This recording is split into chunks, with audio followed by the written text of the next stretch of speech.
Hello, Arizona. Well, it's been an exciting day today. I guess Hunter Biden is above the law. He doesn't have to obey a congressional hearing. But yet we have a person that's going to prison because he also failed to go. So my question to the Republicans is, are we going to have double standards for this individual because he's the son of the president? Then I guess RICO isn't a crime anymore, according to AOC. And if that's the case, why are they bringing charges against Donald Trump for a crime that is not a crime? You know, at some point in time, the Republicans need to step it up. You have a Republican Party that's constantly on the attack, verbally, but there's no action. Then we have the Democrats that are on the attack with action. So it makes me wonder, is this all theatrics? Are the Republicans actually the slaves of the Democratic Party? Are the Democrats the real masters in the Democrat-controlled Senate and in the Republican-controlled Senate? Are they actually calling all the shots? We're number 23 on the most happiest countries in the world. Think about that. We're the richest country in the world, but we rank 23 in happiness. And the countries that are on the top of the list are Scandinavian countries. I wonder why. Are they having the same problems on immigration that we're having? I don't think so. You know why they're happy? Because they have a leadership that actually cares about the population. They care about their country. They care about the best interests of their people.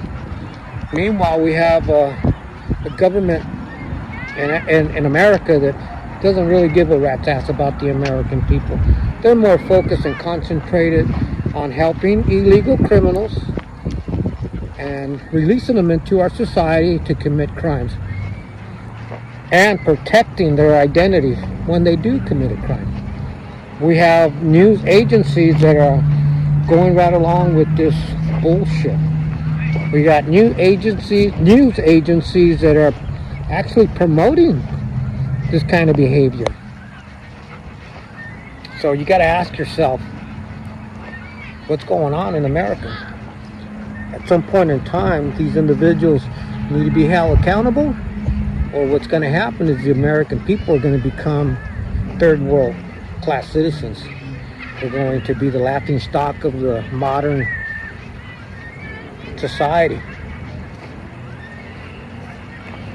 It saddens me. It really makes me sad to see individuals that are African American leaderships that have abandoned their race. We have Latinos in the same direction, headed in the same direction. They really don't care about the Latinos family. They say they do. We have Latino news companies that are more focused on protecting these illegals that are coming across our border, breaking our laws. Meanwhile, we have Latino American families that they have abandoned. I'm telling you right now, Latinos, if you don't start opening your eyes, you guys are going to be on the unemployment line. These people that are coming to America are going to take your jobs. And I've been saying that for a while. They're going to take your jobs. They're just as handy with their hands as the American Latinos. The only difference is that they're going to get paid a lot less, and the people that are bringing them in, they own companies. They own construction companies. They own restaurants, hotels. They own a lot of industry that they're going to take advantage of these people's labor. Could that be the reason why they're pushing for this? They want to be able to increase their profits at the expense of the American family.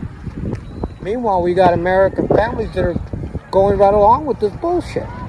People, you better wake up, because you're going to end up finding yourself losing your livelihood, losing your happiness, and we're going to go down from 23 down to 100.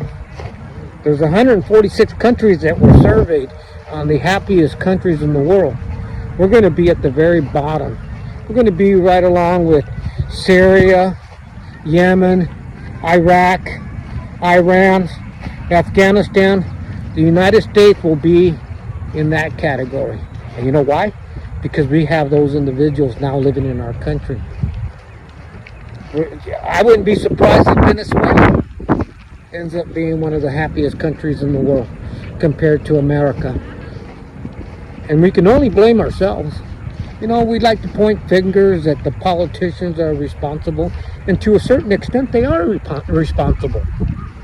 But we're responsible because we put them in office. We're responsible because we believe their lies. We're responsible because we have allowed them to indoctrinate our children, and we haven't stood up to our children and let them know the truth.